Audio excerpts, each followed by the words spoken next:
Hello viewers, আসসালামু আলাইকুম। Welcome back to my another blog. আশা করি আপনারা সবাই ভালো আছেন, আমিও ভালো আছি আল্লাহর রহমতে।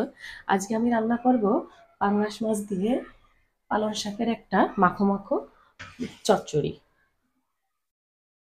পাঙ্গাস মাছ আমরা অনেকেই পছন্দ করি, আবার অনেকে পছন্দ করি না।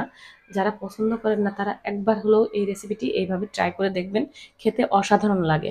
চলুন রান্নাটা স্টার্ট করি। প্রথমে আমি চুলাটা অন করে নিব। একটা কড়াই দিয়ে নিয়েছি আমি আগে থেকেই। কড়াই আমি দিয়ে নেব একটু তেল। আমি তেলটা একটু পরিমাণে কম ব্যবহার করব, কারণ পাঙ্গাস মাছ এমনিতে অনেক তৈলাক্ত মাছ। তারপরে আমি দিয়ে দিব এখানে হচ্ছে পেঁয়াজ আর কাঁচামরিচ আমি সুন্দর করে কেটে রেখেছি, ধুয়ে দিয়ে দিব। সুন্দর করে নাড়াচাড়া করে দেব। এ পর্যায়ে আমি দিয়ে নেব হালকা একটু পানি।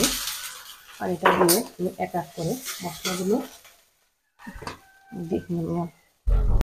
আমি দিয়ে দেবো সামান্য একটু লবণ।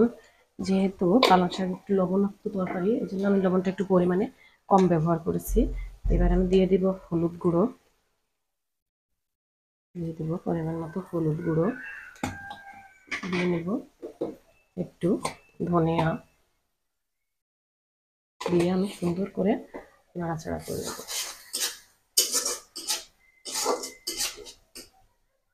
এ পর্যায়ে আমি দিয়ে নেব আগে থেকে রসুন আর জিরা আমি পাটায় সুন্দর করে বেটে রেখেছিলাম, ওগুলো দিয়ে সুন্দর করে কষাই করে নেব। কষা করে তার ভিতর দিয়ে দেবো মাছগুলো।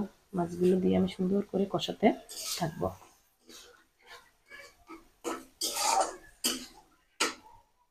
আমি ঢাকনা খুলে দেখবো মাছগুলো সুন্দর করে কষানো হলো কিনা। মাছগুলো আমি সুন্দর করে কষা করা হয়ে গেছে।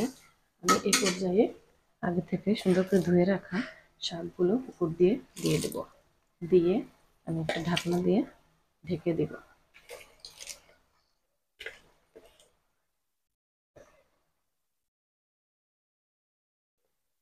ঢেকে দিয়েছি।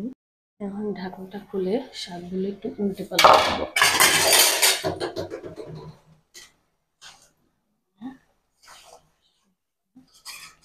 দেখুন বন্ধুরা, কত সুন্দর একটা কালার এসেছে।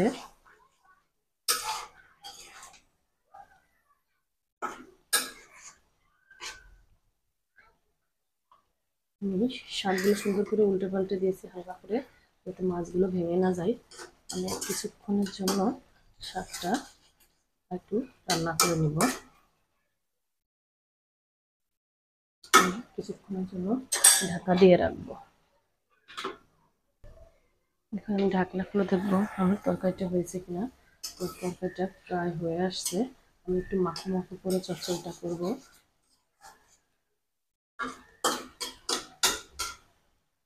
আমার তরকারিটা হয়ে আসছে। এখন আমি আর একটু সুন্দর করে একটু নাড়াচাড়া করে দেবো। এই পর্যায়ে লবণটা একটু চেক করে নিয়েছি, সব কিছু পরিমাণ মতো আছে। হয়ে গেছে আমার পালং শাক দিয়ে পাঙ্গাস মাছের মাখো মাখো একটা চচ্চড়ি। এই পর্যায়ে আমরা চুলাটা অফ করে দিব। আমি একটি বাটিতে বেড়ে আপনাদেরকে দেখাবো। দেখুন বন্ধুরা, কতটা ইয়ামি হয়েছে পাঙ্গাস মাছ আর পালং শাকের এই মাখো মাখো চচ্চড়িটা। আপনাদের যদি ভালো লাগে অবশ্যই এইভাবে একবার ট্রাই করে দেখবেন, খেতে অসাধারণ লাগে। আমার চ্যানেলটি যদি আপনাদের ভালো লাগে অবশ্যই লাইক, কমেন্ট এবং শেয়ার করবেন, এবং অবশ্যই আমার চ্যানেলটি সাবস্ক্রাইব করে আমার পাশে থাকবেন। Thank you so much for watching my video. আল্লাহ হাফেজ।